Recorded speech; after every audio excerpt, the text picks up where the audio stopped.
नमस्कार मित्रमैत्रिणींनो, दीपाज ब्लॉगमध्ये तुमच्या सर्वांचे स्वागत आहे। आज मी दुकानात गेले होते सहजच, पण माझ्या लक्षात नव्हतं की आज काय आहे नेमकं विशेष।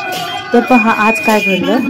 हे मला रस्त्याने जाताना हे भजन कीर्तन चालू होतं, रस्त्याने रांगोळ्या टाकलेलं होतं। मी पाहिलं आणि विचार केला हे नक्की काय चाललेलं आहे। मागे बघते तर एक रथ येत होता, तो ओळखू आला नाही। आता सविस्तर पाहू। लक्षात आलं हा जगन्नाथाचा रथ आहे।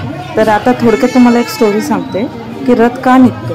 कृष्ण आणि बलरामाला मारण्यासाठी त्यांचे मामा कंस यांनी त्यांना मथुरेला बोलवलं होतं। त्यांनी अक्रूरला रथ घेऊन गोकुळला आणण्यासाठी पाठवलं। तेव्हा मामाने बोलवलं म्हणून भगवान श्रीकृष्ण आणि बलराम हे मथुरेसाठी निघाले।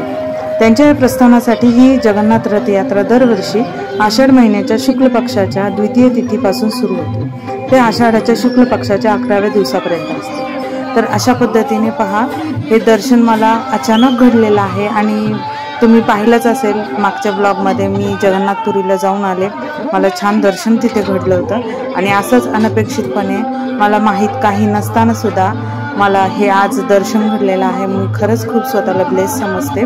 आणि हे बघा तुम्ही जगन्नाथपुरीचं म्हणजे थोडक्यात प्रतिकृतीसारखं त्यांनी ह्या रथाची रचना केलेली होती आणि खूप भाविक तिथे प्रसादासाठी येत होते आणि तिथले राजकीय पुढारी नेते वगैरे तिथं दक्षिणा देत होते।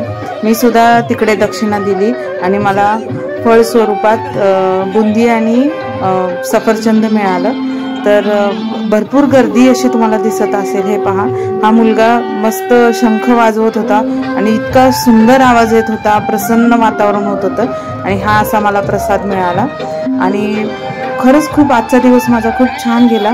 आणि जर मी घराच्या बाहेर पडले नसते किंवा मी बाहेर असते तर मला ही रथयात्रा मिळाली नसती।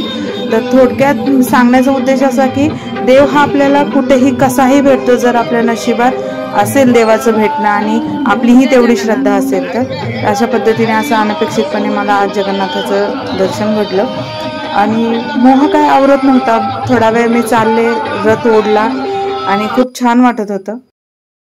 ब्लॉग आवडल्यास लाईक, शेअर आणि कमेंट करायला विसरू नका।